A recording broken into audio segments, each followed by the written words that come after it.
Love and peace, everybody. This is your boy Clint Cash. I want to speak on talking about the movie The Matrix. It took me years to look at the second Matrix and the third Matrix. I was a huge, big fan of the first Matrix.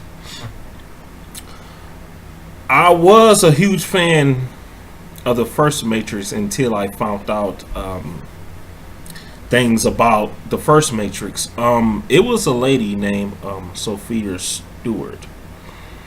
I had looked her up online. It was years ago, maybe about, I think I learned about this probably about 10 years ago. And she did an interview. I can't remember who she did the interview with. But she was discussing how she wrote The Matrix. We talk about the first Matrix.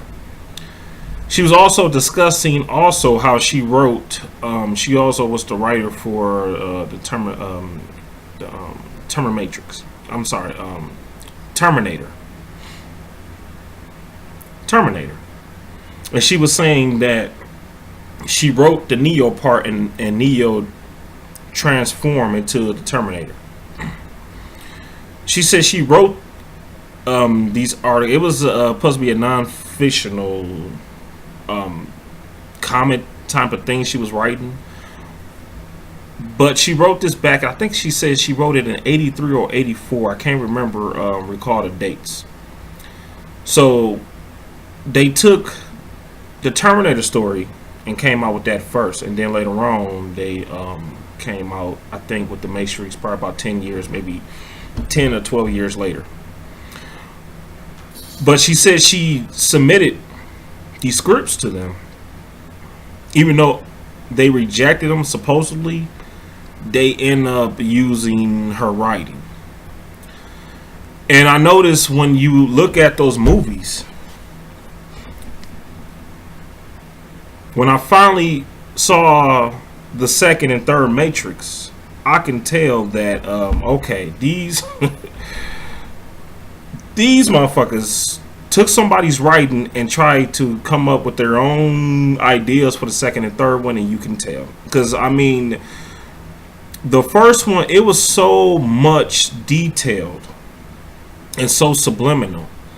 Like, in every scene of The Matrix. I mean, it was incredible. It was like, it was a learning point. You know, it should have been that guy, like, I don't know if you ever saw Don't Be a Menace, when the guy was popping up and saying, "Message." They got that from somewhere, but I can't remember. But I'm just using that because that's the first thing that popped to my head. It should have been that in that Matrix movie, because there was so much details and message that was implemented into that movie.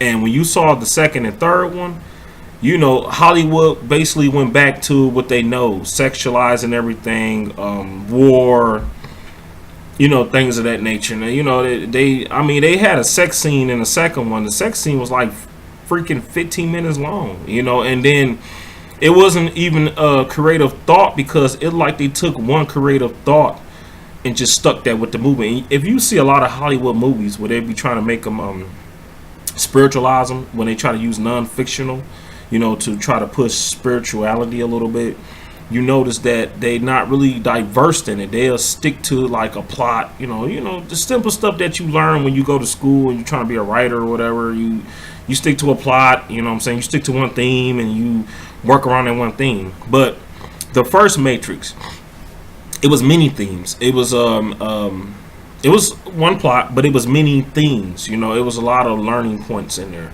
It was almost like watching a documentary. It was I mean, incredible. And when they made the second and third one, man, you can just tell that, okay, they wrote this, but they definitely didn't write the first one. Somebody wrote the first one. The second and third, they made it more into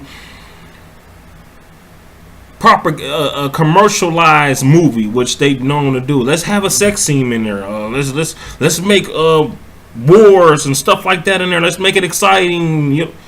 It wasn't even really a lot of roles that were being said. It wasn't a lot of talking in those two movies. It wasn't a lot of talking at all. If you go back to the first one, there was a lot of talking. It was a lot of communication going back and forth. But when you get to the second and third one, it's less communication.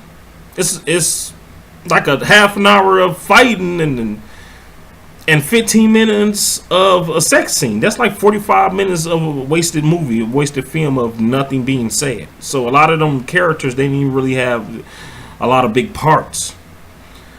And people need to look it up. Sophia Stewart, she wrote the book. I believe the book is called The Third Eye. Y'all need to look her up. You gonna see her on YouTube too. This was years ago when she did this lawsuit. I don't know if she won a lawsuit or not. I know she had a lawsuit against the Kowalski brothers. Those are the ones that plus have been writers of the first Matrix, supposedly. You could, and she called. If you look up on YouTube, she's called the Mother Matrix.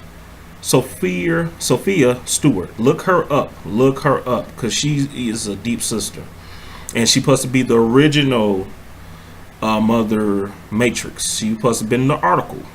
That's where she come from. So in the movie, so look her up, man, and yeah, I just got to point that out because when I looked at those other movies, the second and the third one, I said, man, this is no comparison to the first one.